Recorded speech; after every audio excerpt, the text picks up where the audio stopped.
Toca o pau. Mais um vídeo no canal Faro Frame. Hoje falaremos de Era Uma Vez em Hollywood.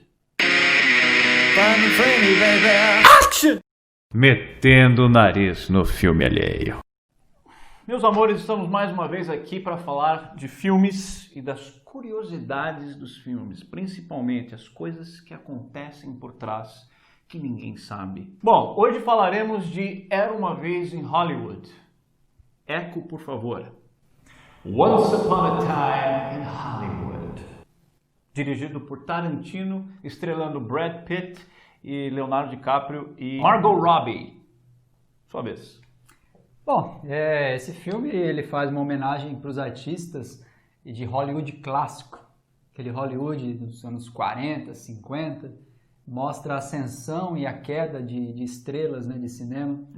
Aquela época ali, final de 60, era o momento que Hollywood, era a indústria de Hollywood, fazia filmes, né? Quem fazia TV já era ator fim de carreira, né? Já era aquele cara que já estava Existia um abismo entre televisão e cinema que hoje não há. Exato. Então, mostra essa questão, é uma homenagem para essa turma, né? Eles se centram em dois personagens, que é o Dalton e o personagem do Cliff. Que é o Brad Pitt. Brad Pitt. Que, aliás, o Brad Pitt é sensacional. Desculpa te interromper, eu sei que você estava no raciocínio, mas, puta, você pode falar que o Brad Pitt não foi feito para fazer Shakespeare, que ele não pode fazer Macbeth, ele não pode fazer Hamlet, ele não pode fazer Trair e Coçar, é só começar.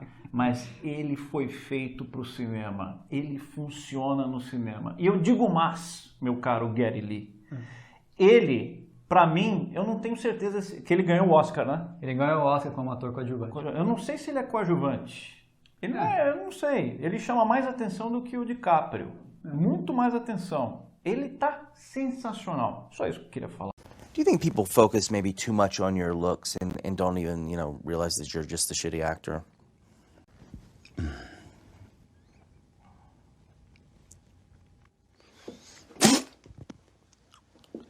Então, o filme em si é um filme muito bem construído. Em algum momento as pessoas podem dizer assim, mas o meio do filme é lento, o Tarantino não estava nem muito com a cara do Tarantino. Mas, na verdade, ele estava esperando, fazendo a molinha contrair, vamos segurar, e depois explode, porque nos últimos 15, 20 minutos tem o estilo Tarantino, de cenas mais inusitadas, né? Que ele toma a liberdade poética de mudar um pouco a história, porque ele é baseado... não é a primeira vez que ele reescreve a história. Ele reescreve a história. No Bastardos Inglórios. Ele matou o Hitler. Né? Ele matou o Hitler. Pessoas vão ver um filme procurando coisas diferentes. Algumas pessoas acham, outras não. Tá? Como duas moedas. Tá? Lá duas moedas. Eu tenho duas visões desse filme, Pedro. Pega uma moeda, vira dos dois lados. O Tarantino faz isso muito bem. São cenas que têm vida própria. Exato. Histórias que correm em paralelo. Isso vai acontecer. E aí depois, em algum momento, as coisas se amarram. Elas se amarram. Aí tem aqueles que vão dizer que o filme é devagar. De fato ele é devagar, mas eu não vejo isso como uma coisa ruim. Esse filme é uma viagem. Não só para Los Angeles, mas para Los Angeles dos anos 60, do fim dos anos 60. Fim dos anos 60. E Los Angeles foi toda recriada, a parte de locação lá em Hollywood foi toda remodelada para ter aquele aspecto, e ele é muito fiel. E o Tarantino é bom naquelas transições de uma cena para outra. Uma coisa contemplativa que alguns não gostam, natural, e outros gostam. Eu, por exemplo, fiquei lá e curti aquela... Vai curtindo, né? Curti. Tem outros dois elementos mais técnicos do filme, que são a questão da cor que é usada, uma cor mais amarelada. Eu não prestei atenção nisso. E tem a questão da trilha sonora. A trilha sonora lembra muito... Sei a trilha sonora. Você vai lançar algum CD? A trilha sonora é excelente desse filme. Esse filme é bom. De fato, é uma trilha sonora que te prende. São vários sucessos da época de 60, 70, né? daquele momento. Então ele traz você com essa questão que a cor vai trazer para você, os enquadramentos, da própria trilha sonora que te envolve, o cenário. Então é bem fidedigno para um Los Angeles de década de 60, 70. Né? Vamos falar agora do que acontece ao redor do filme, as curiosidades que orbitam ao redor desse filme. Então esse filme mostra a relação ali do Rick Dalton, que é o Leonardo DiCaprio. e o Cliff Booth, que é o Brad Pitt. São melhores amigos. Melhores amigos, e tem a questão Fazem tudo juntos. de ser o ator, que é um ator que teve uma ascensão, fez os westerns, etc. E depois tem uma decadência, então o filme mostra mais ele já em decadência. Isso. Aliás, o filme é sobre isso, né? Mostra ali assim, ele duvidando do talento dele, depois se superando. Então tem várias ele achando fases, que já acabou. em alguns momentos mostra ele mais depressivo, beberrão, né, etc. Brigando com ele mesmo, falando, não, você consegue fazer isso, etc. E mostra o Brad Pitt, que é o Cliff, né, fazendo esse suporte. Ele é o dublê, ele ajuda o ator principal em várias etapas. E faz as coisas de cotidiano. Tem um momento que o cara tá arrumando a antena dele lá na casa dele. Ele dirige o cara, porque o cara perdeu a carteira, sei lá. Perdeu a carteira, né? Então ele vira o motorista do cara. Exato. E o filme também, ele traz um contexto daquela época, Sharon Tate e o Manson Family, que era o Charles Manson. Charles Manson, não sei se todos conhecem, mas ele era uma pessoa que no final dos anos 60 ele teve uma seita, entre aspas, né? Ele tinha um grupo de pessoas que ele tinha algumas ideias, ele era uma seita mais hippie, e ele teve, oficialmente tinham 30 pessoas que seguiam ele, mas disseram que eram mais de 100 pessoas que eram seguidores da seita. E em algum momento eles moravam num rancho e que aparece no filme. Tem uma bela cena que apresenta tudo isso. Charles Manson, em algum momento ele quis ser um artista, tentou lançar músicas, queria ser música, etc. Se aproximou de vários produtores, ele fez amizade com um produtor que chamava Terry Melcher.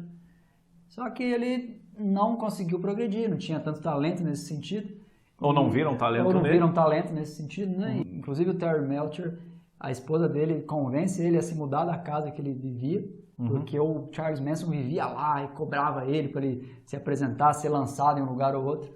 E o Charles Manson tem uma relação com essa casa, que essa casa é o endereço da Cielo Drive, que existe uma grande tragédia com a Sharon Tate, que era a esposa do Polanski, o grande cineasta. Né? Isso. Que naquela época ali, o Polanski e a Sharon Tate eram um casal da moda. Né? Eles eram um casal de famosos. Mas sempre lembrando que o Polanski já era um cara que tinha um baita filme no currículo. E era o bebê de Rosemary. E a Sharon Tate era ninguém. Etc. Ela foi descoberta na Europa. E ela tinha uma beleza exuberante. Sim, ela era bonita. E ela foi contratada por um estúdio, e o cara do estúdio, o principal do estúdio, foi ensinando ela, ensinou música, ensinou ela a cantar, a interpretar, etc. Era uma artista. Naquela época os artistas eram mais completos, digamos, né? Não era só interpretar. Sim, era cantar. porque tinha musicais, tinha que saber várias cantar. Coisas, né? Então foram ensinando a Sharon, então ela se tornou uma artista mais completa, só que ela ficou por 3 a 4 anos de escanteio. Mas isso, Pedro, era algo que o estúdio realmente queria, esse dono do estúdio queria fazer para segurá-la, para depois lançá-la. E aí depois ela acabou fazendo um filme que conheceu o Polanski, que se casou com ele, e ela estava para... E aí provavelmente ela iria decolar, porque ela era mulher do Polanski, o Polanski faz um monte de filme bom, ia colocar ela, provavelmente. Então ela já estava, ela era uma artista em ascensão, o casal era um casal conhecido da mídia, um casal pop, que se muda para os Estados Unidos, mora em Los Angeles, na Califórnia, e mora nessa casa, que era Cielo Drive, número 10.050, que era a mesma casa que o Charles Manson tinha uma certa relação. Por causa desse Terry Melcher. Do Terry Melcher, que era o produtor. Isso. Então essa é uma das teorias que vem por detrás não sei se todo mundo conhece a tragédia, mas alguns componentes da seita do Charles Manson, que não foi necessariamente o Charles Manson, o próprio Manson diz, não fui eu que mandei. Mas em alguns momentos ele coordenou assassinatos ali na Parece que o que se diz é que ele incentivou a matar quem morasse naquela casa. Porque não está muito claro até hoje. Então ele falou, mata quem está lá. E a Sharon Tate estava lá, o Polanski não estava. O Polanski estava viajando. E tinha uns amigos dela. Morreu inclusive até um cara que estava visitando o caseiro. Pra você ver, né? Isso aqui é uma foram lá, mataram todo mundo. Então o Charles Manson tem essa questão de estar por trás, ser o mentor, né? E ele coordenou outros assassinatos, porque eles queriam impactar ali artistas. Teve outros assassinatos eles também. Queriam fazer algo assim, estou brigando contra o sistema. Então, estou assassinando pessoas que são ícones da cultura pop, digamos ali. Né? Exatamente. E no filme, o Rick Dalton que é o Leonardo DiCaprio, ele é vizinho. É vizinho. Aí por isso que tem essa relação. Eu curti pra caramba essa questão contemplativa, porque tem alguns momentos que essa é uma coisa de Tarantino, não é só nesse filme, mas tem outros também, que ele coloca a câmera. Imagina você sentado num carro, como estamos aqui, a câmera está aqui. câmera atrás, Então, está atrás da gente e passeando junto. E você vai você vê acompanhando, vai cenário. conhecendo o cenário, vai sentindo, entre aspas, a emoção do carro andando mais rápido, mais lento, etc. Né? Exato. E a Sharon Tate também vai assisti-la no próprio cinema. E uma coisa curiosa de bastidores a Sharon Tate, oficialmente... Quando ela está se vendo no filme, é a verdadeira ela atriz. mesma, a verdadeira é o filme, não a Margot não foi Robbie. regravado, né? O que eu queria pegar o gancho aí que você falou tá falando da Sharon Tate, que ela era uma atriz não reconhecida, e o Rick Dalton, que era um cara decadente, que a história do filme é sobre esse cara decadente, né? E o caminho que ele trilha. É engraçado porque você falou bem, naquela época tem um abismo enorme entre quem faz TV e quem faz cinema. Sim. Esse abismo ele persistiu até praticamente o início dos anos 2000. Inclusive tinha uma barreira, muitos atores, por exemplo, se você pegar o pessoal que fazia o Friends, são 6, tirando a Jennifer Aniston, e tem gente que até contesta que ela deu certo no cinema, ninguém mais deu certo no cinema, porque dar certo é uma coisa subjetiva. Surgiu na TV, né? Exatamente. Então aquela coisa, eu não consigo ver o Schwimmer sem ser o Ross. Eu vejo ele é o Ross, né? Então vira um estigma, né? Então eu não quero Friends no meu filme. Eu quero o Schwimmer, mas o Schwimmer não consegue. Então tinha um grande abismo de glamour e de dinheiro também, embora o pessoal da TV seja bem pago, entre o cinema e os atores de televisão. O que aconteceu? Primeiro que a TV, como podemos ver aqui, melhorou tecnologicamente. Antigamente as TVs eram parecidas com aquela que você tem ali, era uma coisa caixinha preta e branca, ridícula, que você não conseguia ver nada. O cinema tinha uma puta imagem enorme, um baita som. Tá? A experiência era diferente. Essa distância foi se diminuindo.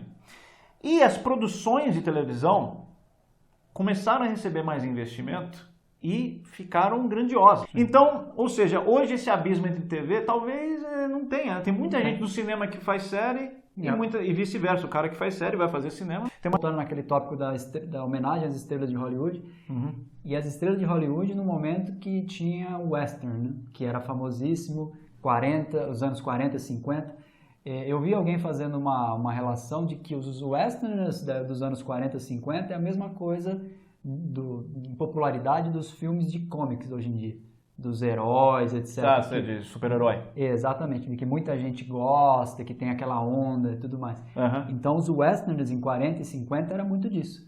Só que depois foi dando espaço para outros filmes, outras estrelas, e eles mostram o Dalton fazendo uma conversa com uma atriz mirim, com uma menina, você se recorda, né? É a única cena que eu achei chata, por acaso. Mas tem uma coisa interessante ali, porque ele fica lendo um livro e acaba passando um pouco essa história, que é mais ou menos uma história de vida de muitos atores desse tempo, que eram estrelas em western e tudo mais, acabaram não se reciclando, ficaram um pouco depressivos e foram influindo, que acaba terminando a carreira de uma maneira melancólica, digamos. Então... Não, você falou do western, é justamente isso que eu queria acrescentar. Tem uma hora que o Al Pacino, aliás, o Al Pacino está no filme. Sim. Mas você vê que o Tarantino é tão foda que o Al Pacino faz figuração. You fairy! O Al Pacino, ele vira pro Leonardo DiCaprio. Vou dar uma dica para você. Eu acho que você tem que ir para Itália e fazer os spaghetti westerns, né? Que aqui no Brasil foi chamado de Bang Bang à italiana. O que era isso? Na Itália, na Europa, fazia-se westerns, muito mais barato, né? E naquela época, quem não tinha muito nome, eu estava pegando, que era o caso do Rick Dalton, ia para fazer filmes na Europa, né? Porque era tipo o fim da carreira e tal. E esses filmes eram vistos com maus olhos, porque tinha atores que não falavam inglês, então eles tinham que ser dublados depois, né? Fica, ó. Exatamente. Ficar lindo, né? Novela mexicana. Eu vou te matar, né? É igual a nossa sincronização de áudio nos vídeos. Exato. Ele sugere, vai fazer, olha, você não acabou ainda, vai para a Europa fazer os western, lá, os spaghetti western, bang bang italiano. Mas o caso curioso é que esses bang bang italiana, eles são, na verdade, eles superam os westerns que você falou. Os clássicos americanos. Os clássicos, porque eles viraram um cult. O The Bad, The Ugly, como é que chama lá o filme do Clint Eastwood que ele fez? Tem o For a Fistful of Dollars, trilogia lá do... É uma do trilogia. Mas isso daí é italiano espaguete? Você não sabia? Get 3 coffins ready.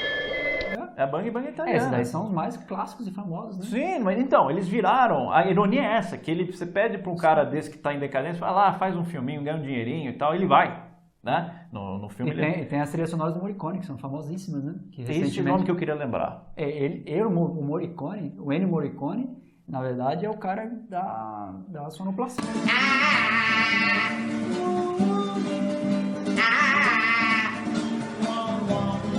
Parece que o diretor era Sérgio Leone, eu posso falar. Se eu não me engano, se não for, a gente vai a cortar. duplinha ali trabalhou por...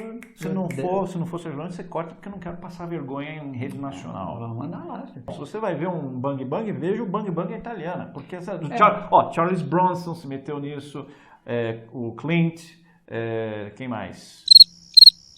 Acabou, né? Eu acho que é isso. Bora, Pedro. Vamos embora. Valeu, galera. Na hora do sino. Find me, frame me, baby. Action!